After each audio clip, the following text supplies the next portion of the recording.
تو توحید کا پہلا سبق یہ ہے کہ اللہ کے سامنے جھکنا ہے، کسی اور کے سامنے۔ معین الملت والدین عطا رسول ہند الولی حضرت خواجہ معین الدین چشتی اجمیری رحمت اللہ تعالی علیہ فرماتے میں حج کے لیے گیا، جب میں مینا مزدلفہ عرفات میں گیا تو ایک آدمی کو میں نے لبیک کہتے دیکھا۔ عقیدہ مسلمان کا رب ایک ہے، میرا رب ایک ہے، میرا رب ایک ہے، میرا مالک ایک ہے، وحدہ لا شریک ایک ہے میرا اللہ۔ فرماتے میں نے اس شخص کو دیکھا لبیک لبیک لبیک پکارتا، وہ آدمی جب لبیک کہتا تو جواب آتا لا لبیک، تو غیر حاضر ہے، پھر کہتا میں حاضر ہوں، پھر آواز آتی تو غیر حاضر ہے۔ حضرت خواجہ معین الدین اجمیری علیہ رحمہ فرماتے میں نے مجمع سے بازو پکڑ کے باہر نکالا، میں نے کہا بھائی تجھے پتا ہے جب تو لبیک کہتا ہے تو جواب آتا ہے لا لبیک، تو غیر حاضر ہے، تجھے پتا ہے؟ اب فرماتے وہ رو پڑا، کہنے لگا معین الدین مجھے پتا ہے۔ میں نے کہا اچھا؟ کہنے لگا حضور 24 سال بیت گئے، میں ہر سال حج کرنے آتا ہوں، یہ میرا 24واں حج ہے، اور ہر سال آ کے کہتا ہوں لبیک لبیک، میں مصطفیٰ کریم کا وسیلہ لیے حاضر ہوں، لبیک لبیک۔ یہ بے نیاز ہے،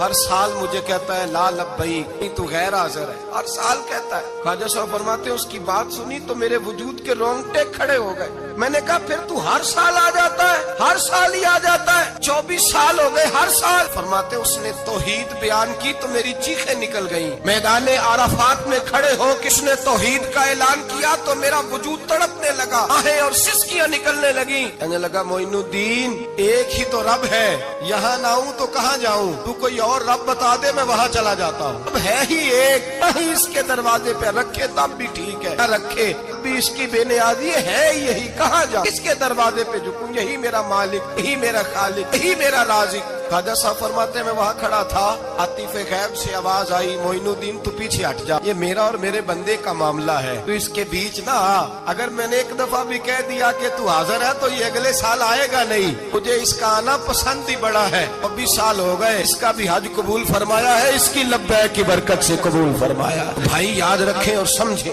توحید یہ ہے کہ میں تیرا ہوں، اے اللہ میں مالک میں تیرا ہوں، میں کدھر جاؤں؟ میرے اعلیٰ حضرت فاضل بریلوی رحمت اللہ علیہ کے والد گرامی کی خوبصورت بات فرماتے مجھے دعا مانگنے کا طریقہ میری بیوی نے سکھایا۔ حضرت کس طرح؟ فرمانے لگے ایک دن مجھے اس نے کوئی کام کہا، کوئی ضرورت گھر کی بتائی، تو میں نے کہا میرے پاس پیسے نہیں ہیں، کچھ دنوں میں دے دوں گا، عورتوں کا مزاج ہوتا ہے گھر کے کام انہوں نے بتانے ہوتے۔ 2-4 دن کے بعد کہنے لگی حضرت ایک کام کہا تھا، فرمانے لگی ابھی جیب میں پیسے نہیں ہیں، ذرا آتے ہیں تو کچھ کر دیتا۔ 2-4 دن کے بعد پھر عرض کرتی حضور وہ میں نے کچھ گزارش کی تھی، فرماتے مجھے غصہ آیا، ناراض ہوا، میں نے کہا تو بار بار کہتی رہتی ہے، تجھے بتایا تو ہے ابھی میرے پاس پیسے نہیں، کہیں سے آتے ہیں تو دے دوں گا۔ فرماتے جب میں نے جھڑکا تو وہ بھلی مانس رو پڑی، اور رو کر کے اس نے لفظ کہے تو مجھے رب کریم کی توحید سکھا گئی اور مجھے اللہ سے مانگنے کا طریقہ بتلا گئی۔ وہ کہ کہنے لگی حضور آپ ہی تو میرے خامد ہیں، بتائیے آپ سے نہ کہوں تو میں کس سے جا کے کہوں؟ کون ہے میرا اور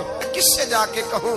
کس سے جا کے میں کہوں کہ میرا یہ غم بانٹ دیا جائے؟ آپ فرماتے اس نے بات کہی تو میں رونے لگا، مجھے کہنے لگی حضور کیا ہوا آپ رو پڑے؟